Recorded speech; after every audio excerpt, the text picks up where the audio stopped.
pastor. João 11:25, ele fala: eu sou a ressurreição e a vida.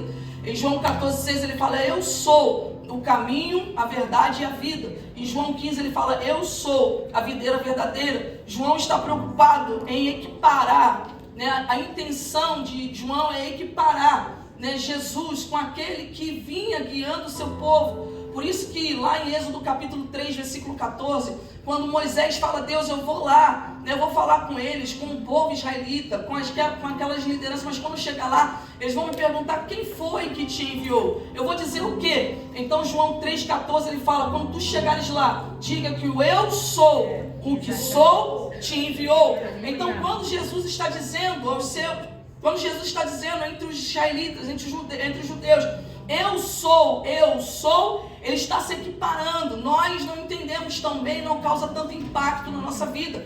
Mas para os judeus, eles sabiam exatamente o que Jesus estava querendo dizer. Por isso em João capítulo 8, versículo 58, quando Jesus fala: antes que Abraão existisse, eu sou, eles pegam em pedras para matar Jesus, porque eles entendiam que Jesus estava se equiparando, ele estava se comparando àquele que disse lá para Moisés: o eu sou, o que sou, te enviou. Então Jesus, ele não é um profeta, Jesus, ele não é um homem especial, Jesus, ele é Deus. E João escreve esse primeiro tratado, que é os evangelhos.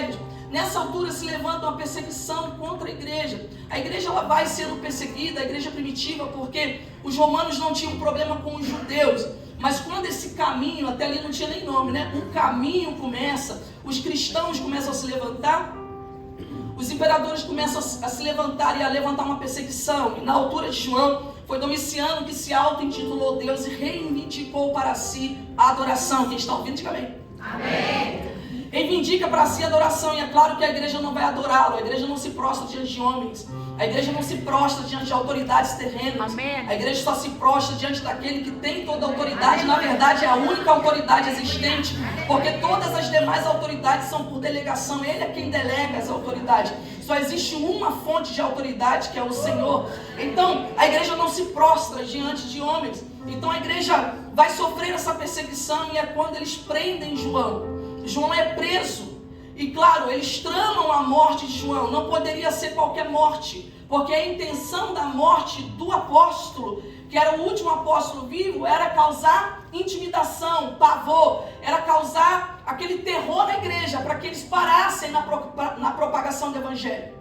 Então vamos tramar a morte, vamos decapitar? Não. Vamos só prender? Não. Vamos matá-lo escondido? Depois a gente fala que não. Então eles tramam, e a história diz, a tradição diz, que prepararam um caldeirão de azeite fervendo, colocaram azeite e fogo para matar crente. Vira pro teu irmão, fala: azeite e fogo, azeite. Pergunta pra ela, fala: olha que ideia. Colocaram azeite, um caldeirão de azeite e fogo. A fórmula errada. É claro que no sentido físico poderia matar, mas a história diz que quando prepararam aquele caldeirão para matar João e realmente intimidar a igreja, parar o crescimento da igreja, jogaram João lá dentro, mas ele não morreu. Eu acredito que João fez de lá uma piscina, né? Um spa, algo bom assim para sua pele, acabou-se.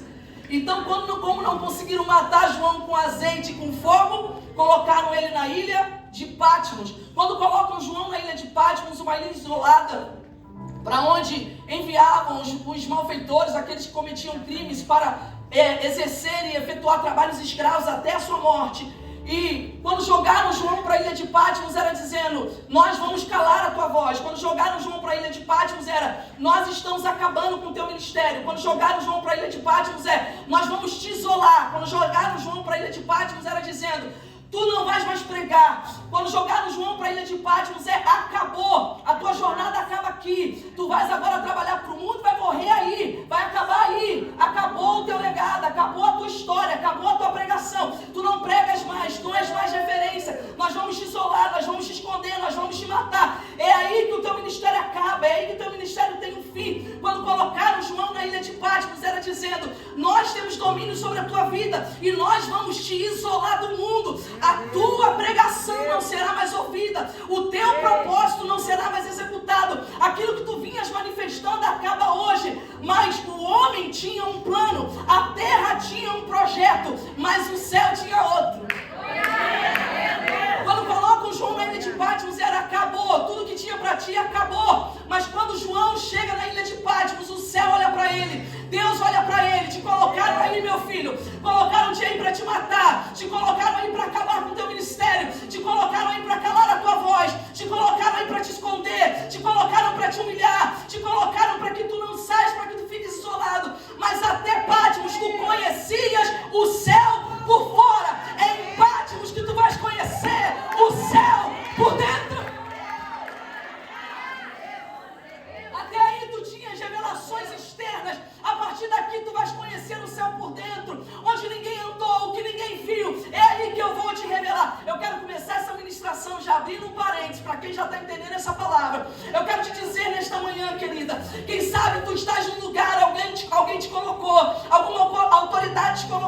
avançar. Alguém te disse: acabou, tu não vais falar mais, tu não vais pregar mais, tu não vais sonhar mais, tu não vais crescer, tu não vais avançar. E quem sabe estás a pensar: Deus, acabou mesmo, eu não tenho poder, eu estou impotente diante dessa situação, essa luta, essa perseguição, esse lugar, esse ambiente onde me colocaram, Senhor, acabou. Eu vim aqui como profetisa de Deus nessa manhã, investida de autoridade para te dizer: onde um homem tenta colocar um ponto final, Deus reescreve a história. Aleluia. Quem sabe estás aqui pensando: eu já vivi tudo que tinha para viver. Deus fala: não é nem o começo, eu vou te dar as maiores revelações a partir de agora.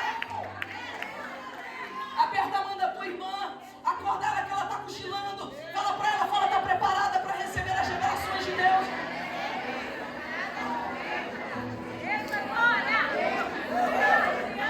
Quando ele pensa que tudo terminou, é agora que tudo começa. É agora que começa a nascer Apocalipse. João é lançado na ilha de Patmos, mas Deus arrebata João, traz João para o céu para conhecer o céu por dentro. É por isso em Apocalipse capítulo 1, o versículo de número 1, não é à toa, porque nada na Bíblia é por acaso. Quem entende isso? Diga: nada na Bíblia é por acaso. Quem lembra que João era o mais íntimo de Jesus?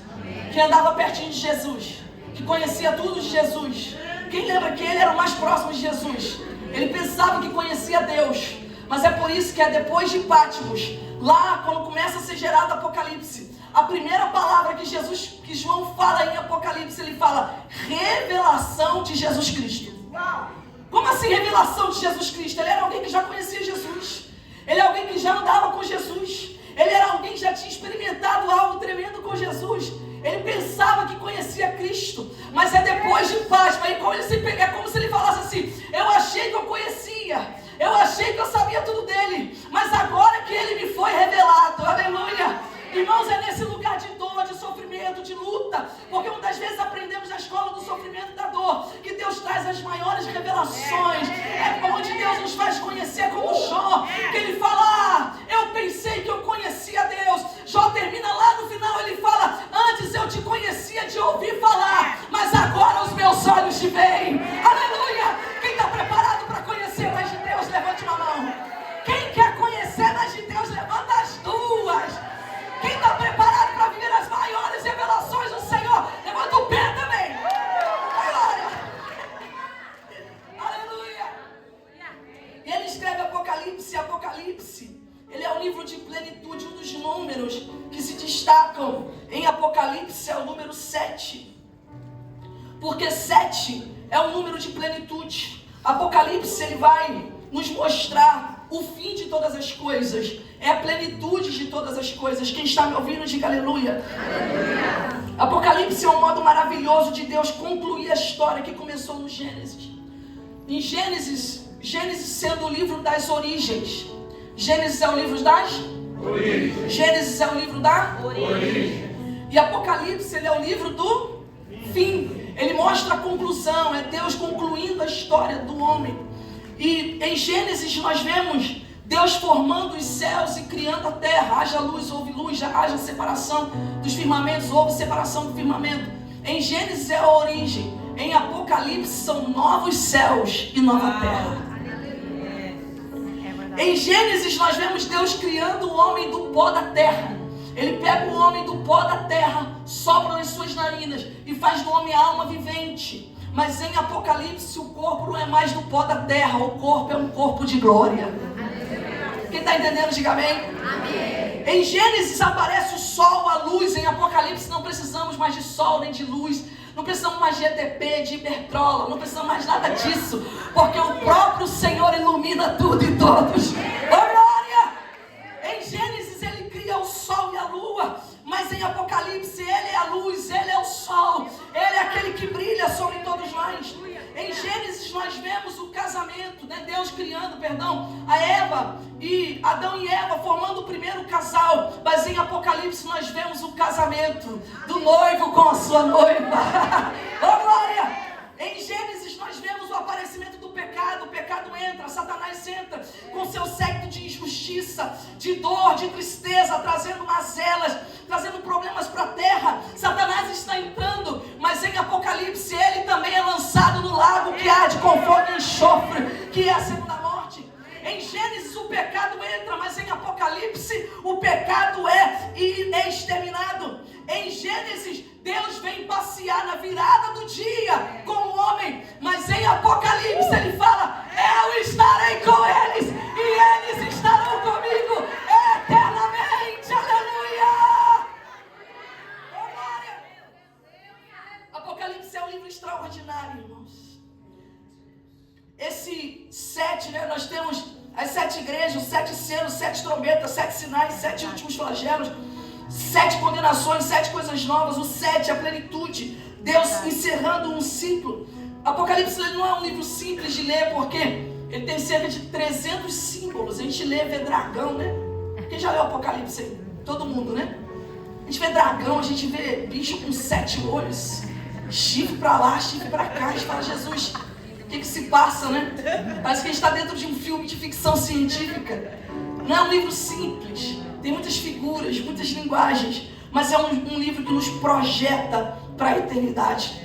Nós vemos João olhando para Jesus, aquele que viu Jesus como cordeiro, aquele que viu Jesus como aquele cordeiro mudo que foi ao matadouro. João era aquele que estava aos pés da cruz quando Jesus falou: cuida aí, ó, desta mulher. Ele viu Jesus com a coroa de espinhos, ele viu Jesus com o seu lado dilacerado, ele viu Jesus com as suas costas e o seu corpo dilacerado, ele viu Jesus com sangue sangrando, ele viu Jesus despido. Mas quando ele chega em Apocalipse, ele olha e fala: os seus pés são como latão reluzente, seu cabelo é como a lã branca, sabedoria. Ele fala: as suas vestes são vestes talares. Ele fala: um cinturão nele, na sua coxa está escrito Rei dos Reis e Senhor dos Senhores. Apocalipse é diferenciado, irmãos. Nós lemos Apocalipse e o nosso coração se enche de alegria, nosso coração se enche de esperança. Apocalipse nos projeta para a eternidade. E quando nós chegamos nos últimos versículos, então, o Senhor falando: quem tem sede, venha a mim e beba. E Ele fala: eis que cedo venho. Quando nós chegamos aqui no capítulo 3, depois de Ele falar das igrejas, mandar as cartas às igrejas, e eu vou me ater à carta que Ele manda a Filadélfia, ao anjo da igreja que está em Filadélfia, no versículo de número 11, que é o versículo, né, que está enfatizando essa conferência, que fala: eis que cedo venho, guarda o que tens, para que ninguém tome a tua coroa. Deus está falando algo para nós muito importante. Eu quero me ater a essa segunda parte que fala: guarda o que tens, para que ninguém tome a tua coroa. Eu queria que tu virasse para essa irmã e explicasse para ela o tema. Fala 4 coisas que você tem que guardar.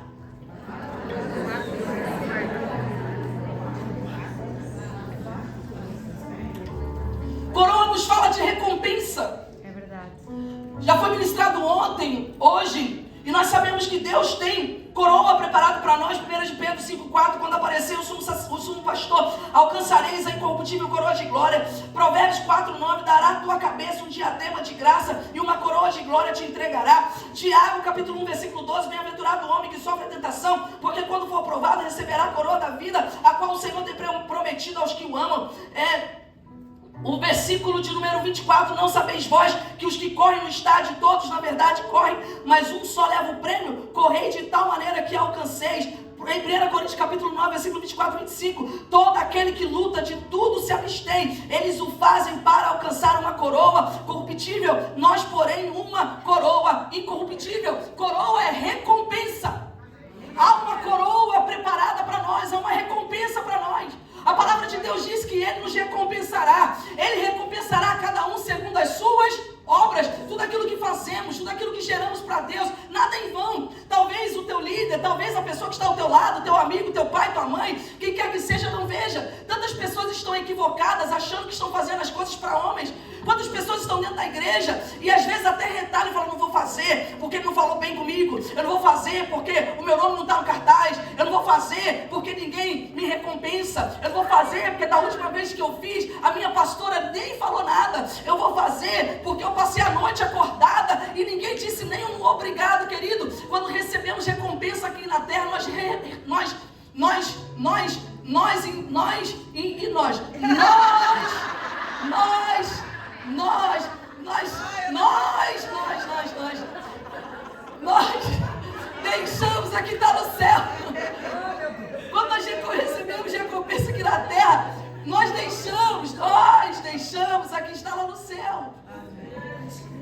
vezes nós esperamos muita recompensa aqui da terra. Nós esperamos o aplauso aqui da terra. Nós andamos tão natural e para nós é tão fácil caminhar no natural. Para nós é tão fácil caminhar no natural que nós ficamos presos aqui e achamos que toda a nossa recompensa tem que vir aqui, com um obrigado, com chocolate, com um aplauso, com uma lembrancinha. E a gente fala, puxa, nem fui reconhecido, nem fui honrado, nem fui lembrado. A gente caminha debaixo dessas mágoas, dessas ofensas, desses sentimentos e ressentimentos. Só que nós, quando fazemos, nós não fazemos ao homem. Passa pelos homens, mas nós não fazemos ao homem. Nós fazemos como ao Senhor. Nós fazemos para o Senhor. E a palavra de Deus diz que não sou eu que vou recompensar. Não é a pastora Lívia que vai recompensar. Não é a tua pastora que vai recompensar. Não é o teu pastor. Ainda que o façamos, isso não nos isenta. Nós fazemos, mas nós somos falhas. Eu sou falha. Eu falto. Às vezes eu não abraço, não dou muito obrigada, não dou um sorriso. Só às vezes. Da maioria das vezes eu faço isso. Mas às vezes eu não faço. Mas sabe, quando fazemos para o Senhor, nós esperamos dele. E ele fala, e Deus recompensará a cada um segundo as suas obras.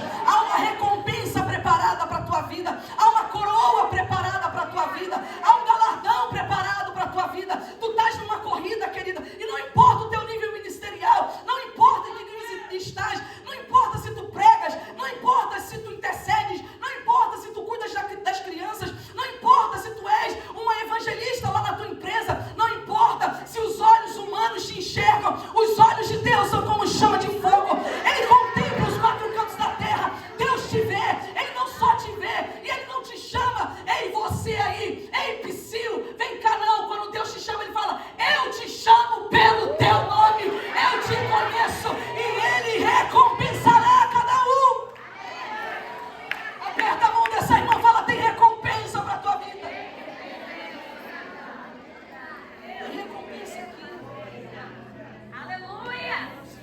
Pedrão, o apóstolo Pedro, ele fala para Jesus, e ainda bem que ele perguntou, né?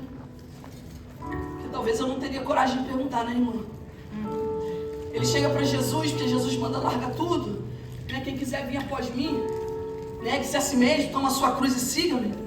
Mas Jesus, Pedro olha para Jesus e fala, Jesus, nós temos deixado tudo. Nós temos deixado tudo para te servir, hein, Psyu? Nós temos deixado tudo para te servir. Aí ele fala assim, o que nós não com isso? Ele fala, o quê? Nós não com isso. Fala mais alto, Pedro.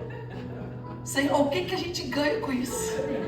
Ainda bem que ele perguntou, né? Porque eu não ia ter coragem de perguntar, não vou nada não, Jesus. Tá bom. Senhor, o que nós ganhamos com isso? E Jesus fala, não há quem tenha deixado tudo. Pai, mãe, filho, esposo, tudo por amor de mim e do Evangelho. Por amor de mim, por amor dele e da sua obra, porque estão vinculados os dois. Ah, eu amo Jesus, mas eu não tenho tempo para o Evangelho. Eu amo Jesus, mas ele sabe que o meu coração é dele. Eis-me aqui, Senhor, envia ela, porque o Senhor sabe que eu estou ocupado, Senhor. Mas olha, se eu tiver um tempinho, o Senhor conta comigo.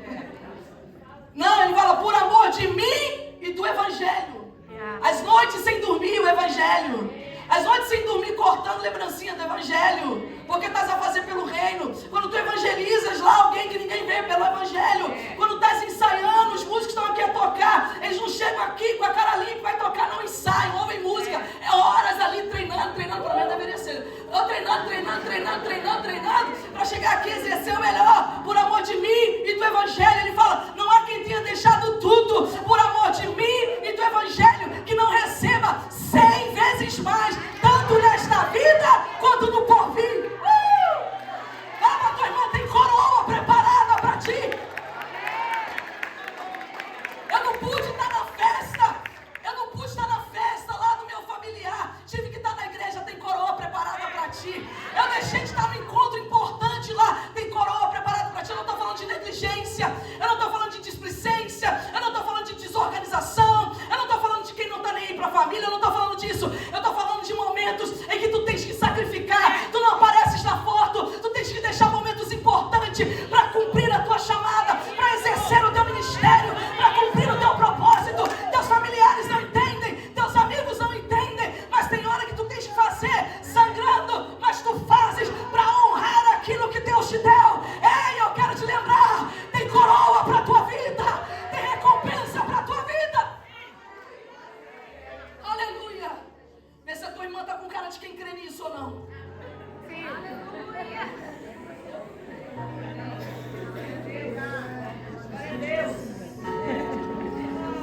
coisas que nós devemos guardar para não perder a nossa coroa.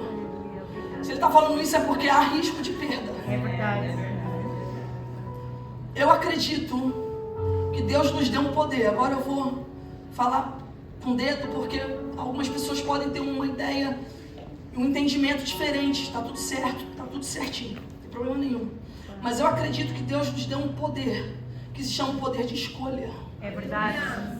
Eu acredito que aquilo que Deus dá precisa ser cuidado, preservado por nós, que senão nós perdemos. Ele está falando, ele não deu e acabou, se eu faço o que quiser, porque no fim, se eu for para aquilo ali, eu vou para aquilo ali, se for para ser salvo, vou ser salvo, se não for para ser salvo, não vou ser salvo, então não importa. Eu acredito que Deus nos deu um poder de escolha. E ele fala, cuidado, para que tu não percas a tua coroa. Tem alguém que luta todos os dias para que tu percas a tua coroa. Tem alguém que luta todos os dias para que tu desistas, para que tu olhes para trás, para que tu percas a tua coroa. E nós vamos olhar, dentre tantas coisas que eu poderia falar, eu queria falar sobre 4 coisas que eu acho importantes para nós hoje. Primeira coisa que eu não posso perder, eu tenho que guardar. Pastor, o que é? Guarda a tua fé. Lucas capítulo 18, versículo 8, Jesus fala assim, se quando o Filho do Homem vier, será que ele vai achar fé na terra? Parece tão básico falarmos de fé, porque falar assim, a crente, pastor, a crente tem que ter fé. Crente, se a crente tem fé, será mesmo? Outro dia eu li uma reportagem, estava lendo uma reportagem de 2 líderes na América, falando assim que eles não creem mais em Deus. Líderes espirituais. E talvez tu pense assim, não creio mais em Deus, sai da igreja e não continua ministrando. Porque são contratados pela igreja, então são mantidos pela igreja, não podem falar isso abertamente, senão são cortados, são mandados embora. Então eles continuam pregando autoajuda, mensagens boas, positivas, né? Mensagens que para nós fazermos o bem, mas não acreditam em Deus, são ateus, perderam a sua fé. Durante a caminhada todos nós começamos com muito pique, com muito ânimo, com muito vigor, crendo em Deus, mas ao longo da caminhada as coisas vão acontecendo. A caminhada cristã, ela não é uma caminhada linear, ela tem altos e baixos, por isso Jesus falou em João 16:33, ele fala, no mundo tereis aflições. A nossa caminhada não é uma caminhada linear. Esse evangelho que é um evangelho barateado, que fala, quando a gente aceita Jesus, os nossos problemas acabam. Não é isso, querida. Nós passamos por essa caminhada, e a caminhada ela é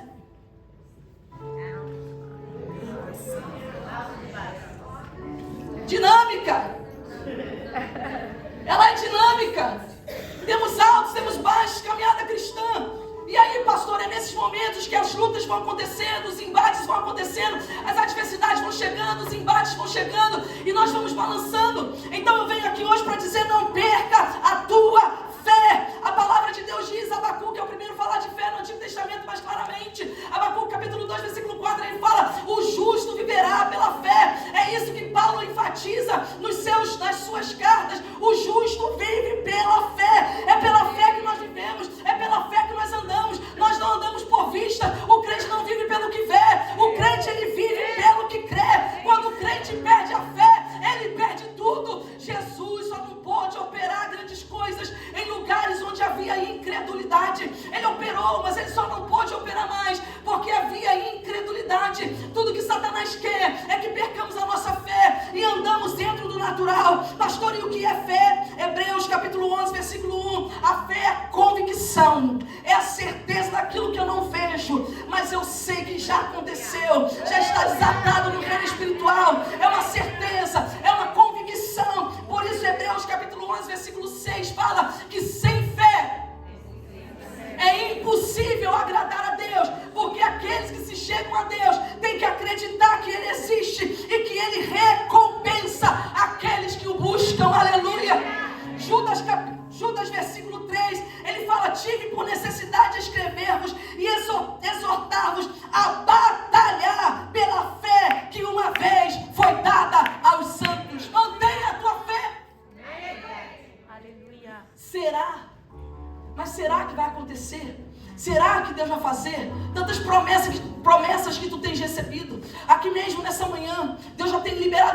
palavras, promessas, sementes estão no teu coração. Só tem uma coisa que pode matar essas sementes. Só tem uma coisa que pode impedi-las de multiplicar, de germinar, de dar frutos. É se tu caminhares debaixo da incredulidade. Se tu caminhares num ambiente de dúvida. Mas se tu entenderes, mesmo que seja pequenina, a tua fé não tem que ser gigantesca. A tua fé não tem que ser espetacular. Nós não precisamos ser gigantes da fé, graças a Deus por isso. Jesus, quando fala com os discípulos, ele fala: se vocês tiverem fé como um grão de mostarda. Quem já pegou num grão de mostarda?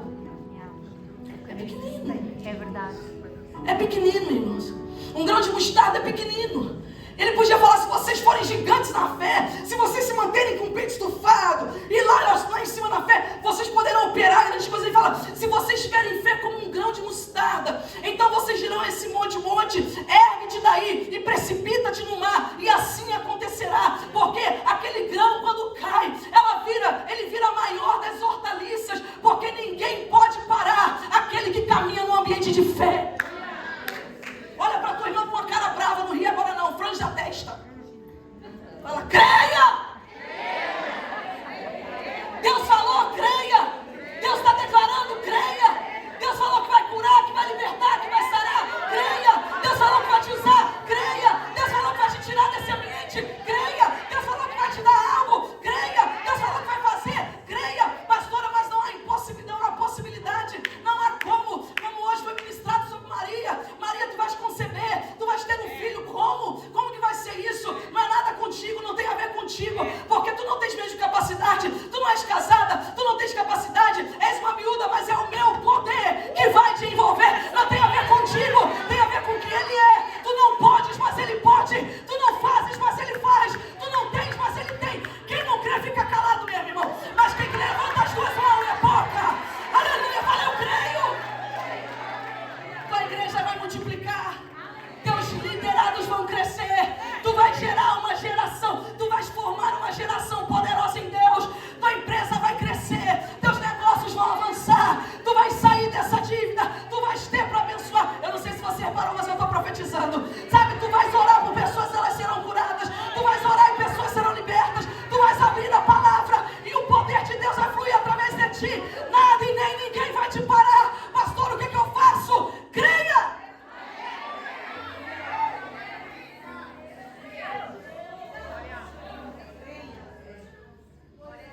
Faz cara de leoa aí pra mim, cara, ou cara de...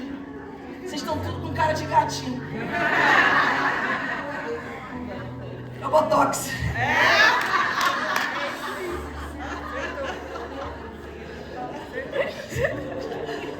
Franze a testa aí pra sua irmã.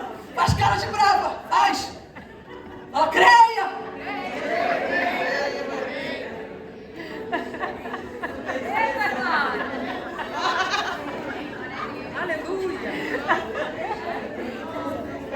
As irmãs novinhas não tiveram dificuldade.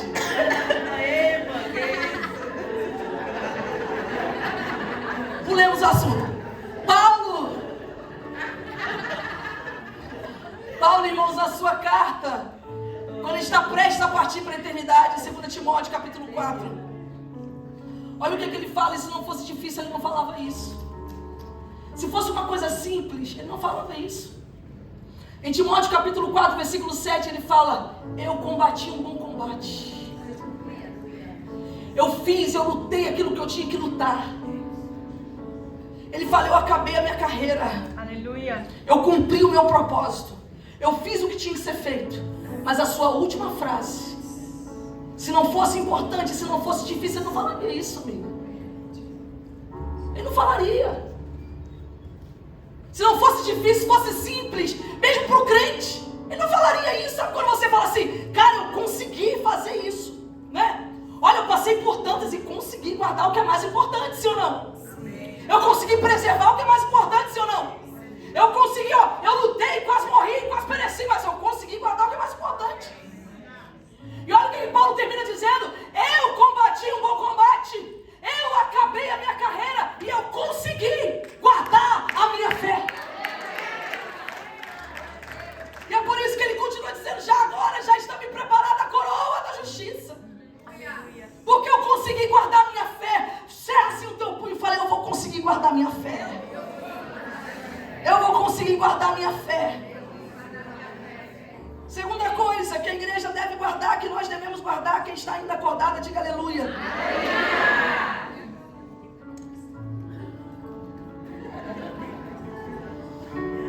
Segunda coisa que a igreja deve guardar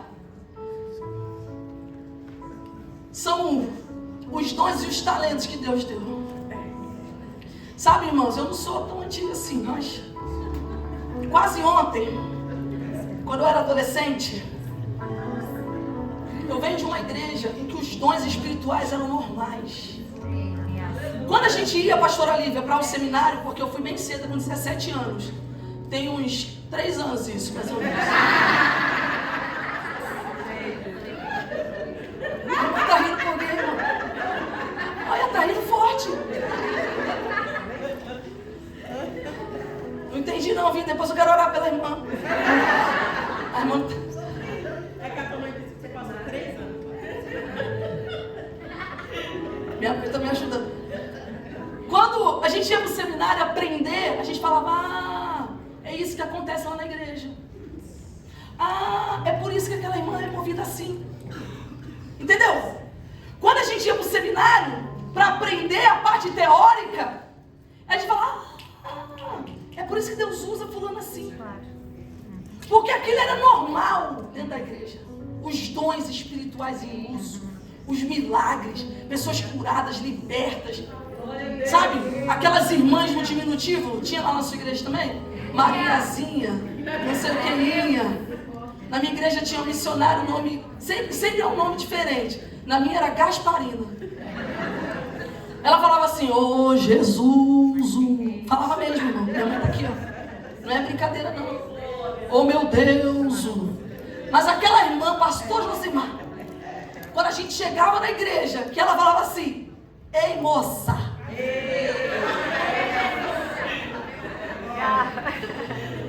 Oh, Jesus não revela tudo, Jesus. Não revela os detalhes, não revela os detalhes, Jesus não revela. Senhor, eu prometo, não revela tudo. Ela vai dizer assim, ei moça, vem aqui que eu quero orar por você. Não passava não, tá? Não dá. Sabe, profecia, palavra, libertação, curas, interpretação de línguas, normal. Eu ia no monte orar, a gente via, eu vi, peguei, algumas pessoas já viram, tochas, a árvore, o tronco incendiado em brasa viva, você pegava nas brasas assim, eu pegava nas brasas assim. Quem já pegou? Senão no monte ainda. Subia no monte, pegava as brasas assim, ó. A gente via as árvores, o tronco, os galhos, tudo em brasa viva, brasa, da presença de Deus, de tanta oração. Hoje em dia a gente está ensinando na igreja, está ensinando, e as pessoas falam assim, olha, como é que é isso? A gente fala sobre interpretação de línguas espirituais, milagres, ela fala assim, como é que isso funciona? É isso mesmo? Se não existe, eu vou criar agora. Que ralidão! Que coisa rala que estamos vivendo! Que evangelho, sabe? Que por causa dos falsos profetas, que por causa dos falsos sinais, os verdadeiros foram suprimidos, os verdadeiros foram sufocados, foram amordaçados, ridicularizados. A presença e o mover de Deus, aquele evangelho que Paulo fala lá, eu não vim a vocês apenas com palavras de persuasão humana, mas eu vim com demonstração de poder, para que o vosso conhecimento e a vossa fé não se baseassem em sabedoria humana, mas no poder do Espírito Santo. Onde está esse evangelho? Dos anjos, dos milagres, dos sinais, das maravilhas, das coisas esquisitas, porque crente fica esquisito mesmo. Fica, irmão. Fica. Na primeira manifestação do poder de Deus, o Espírito Santo vindo sobre a igreja, o poder de Deus, o fogo caindo, o povo olhou e falou, tá tudo bêbado. Paradinho e suavezinho e leitezinho, eles não estavam. Devia estar tudo embriagado. Como foi aqui agora. E algumas pessoas falam, nossa, que esquisito. Nossa, que esquisito. Nossa, que esquisito. E a gente que já conhece está falando, Jesus, eu quero também. Jesus, eu quero também. Jesus, eu quero também. Jesus, eu quero também. Aleluia! Evangelho é poder.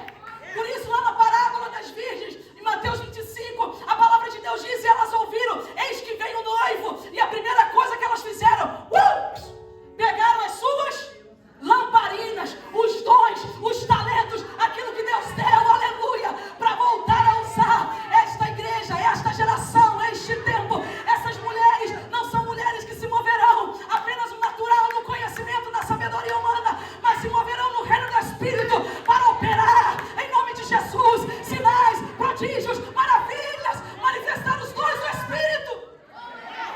Vira para tua irmã e fala, isso é para você, minha irmã.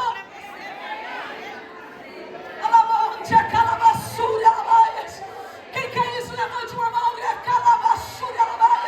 Que o Espírito Santo te renove, que a unção de Deus venha sobre a tua vida, que os teus olhos espirituais sejam ampliados, que o fogo volte a queimar no teu coração. Tem alguém batizado com o Espírito Santo que pode me ajudar por alguns momentos? Falar em línguas espirituais. Canto e a série, seja renovada hoje, seja renovada hoje, seja renovada hoje. A unção que vem sobre ti, o poder que vem sobre ti, o Espírito de Deus que se move na tua vida hoje.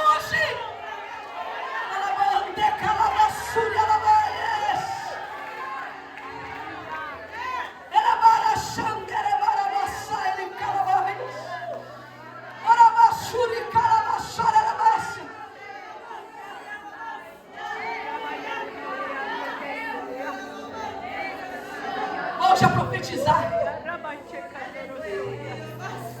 Volta a profetizar. Volta a falar. Volta a orar com ousadia. Não é aquela oração que você faz assim, ó. Deus abençoa a tua filha. Volta a orar com ousadia. Volta a crer no dom que Deus te deu.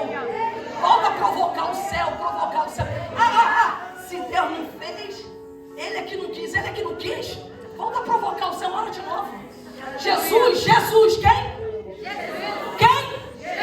Jesus, hein? Quem? Foi orar por um rapaz, orou para que ele fosse curado. Quando ele abriu o olho, falou: tô vendo meio fosco. Tá todo mundo igual árvore. Tá, pastora, tá árvore, nós somos árvores também. Foi ali, tá. Pronto, vamos falar no naturalzinho. Olhou e falou: não tá legal não. Todo mundo igual árvore. Jesus podia ter feito o quê? Se o pai quiser assim, fica assim. Jesus, hein? Jesus falou, não tá legal não? Vou orar de novo, fica aí. Agora eu tô vendo bem, então agora tá legal. Fala pra tua irmã, ora de novo, irmã. Insiste. Vai, creia, faça.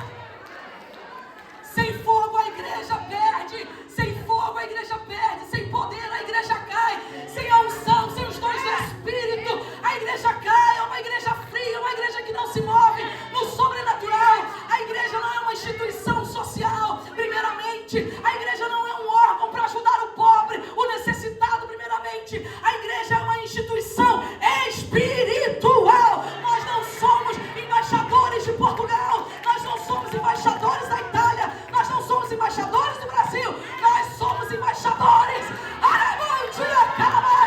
da Nova Jerusalém. Aleluia! Traz o céu para a terra. Acorda tua irmã, ela está muito caladinha. Fala, irmã, por favor, irmã, traz o céu para a terra. Fala para ela, traz o céu para a terra. Deixa Deus te usar no sobrenatural. Eu não quero falar, eu não vou falar agora para quem não quer ser usado. Eu vou falar para quem quer ser usada. Quem quer?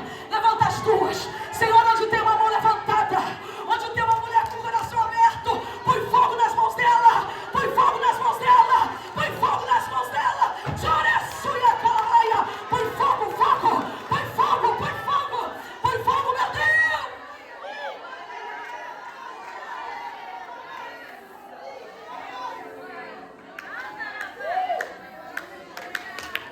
Tem fogo nas tuas mãos. Isso é coisa de pastora, não, isso é coisa de crente. Isso é coisa para a senhora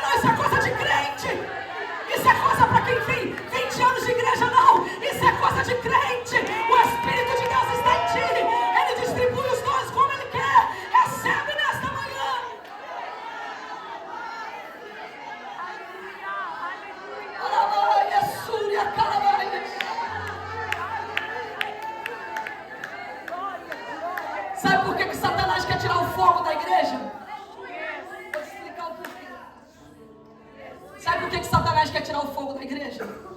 Porque sem fogo, pastora Ana, a víbora fica dentro da madeira. Pastora, eu não entendi nada. Quem lê aqui entenda. Tá bom, vou explicar. Paulo vai lá, pega a madeira, correto, utensílio correto, propósito correto, tudo correto, mas ele vem, não viu nada, pegou a madeira, tudo normal, até ali, coisa humana, tudo normal, mas quando ele coloca no fogo,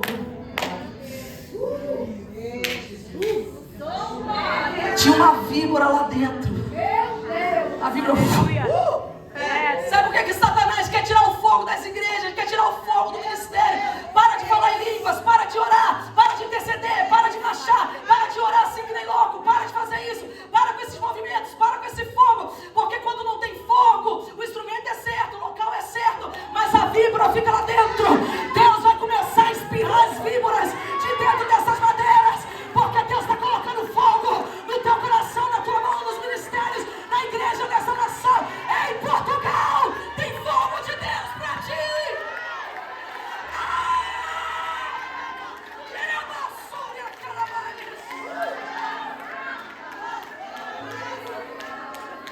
Tem fogo de Deus para essa nação. Por aquela basura, levante a tua mão, começa a profetizar. Fogo de Deus sobre Portugal. Fogo de Deus sobre Portugal.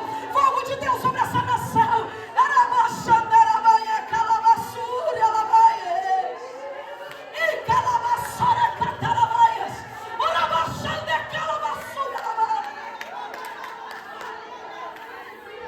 Fogo de Deus. As víboras não vão ficar mais em oculto. Vai sair, ó. Vai tentar picar tua mão. Algumas vão conseguir picar tua mão. Mas quando eles pensarem, vai morrer, vai parar. Você vai ficar vivo, de pé, abençoado. Vai orar, vai ter cura, vai ter libertação, vai ter salvação. A ilha vai ser toda alcançada. E o nome de Jesus será glorificado. Quem está entendendo essa palavra, reage à palavra de Deus.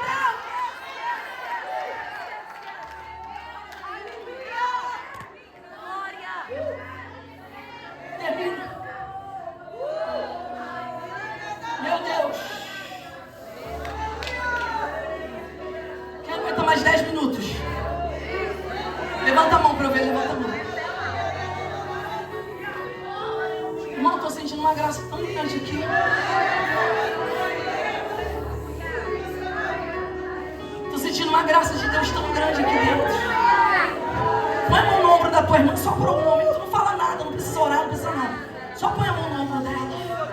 Deixa fluir dessa graça que é em ti agora. Deixa fluir desse fogo no teu coração. Tu não sabes como ela está aqui hoje. Eu preciso de dinheiro, eu preciso que alguém mude, eu preciso de não sei o quê. Deus está te dizendo, tu precisa de fogo no teu coração. Tem uma víbora que mordeu tua mão, tem uma víbora que mordeu teu coração, tem uma víbora que te picou, tem uma cobra que te picou, mas tu precisa de fogo. Tu não vais morrer, tu não vais perecer, tu vais ficar de pé, vais pregar, vai haver cura, vai haver milagre. Recebe fogo!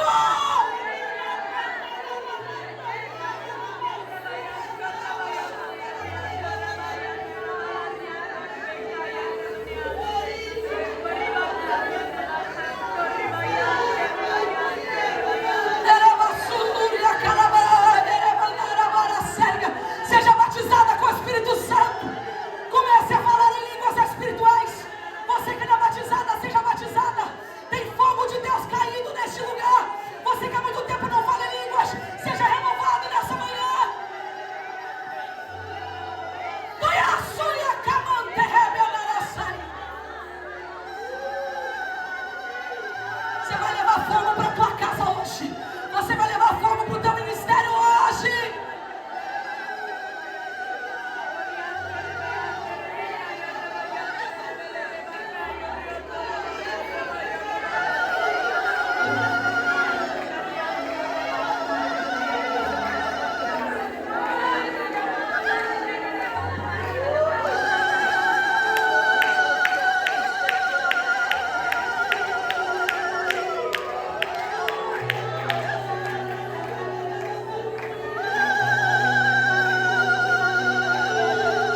cheia.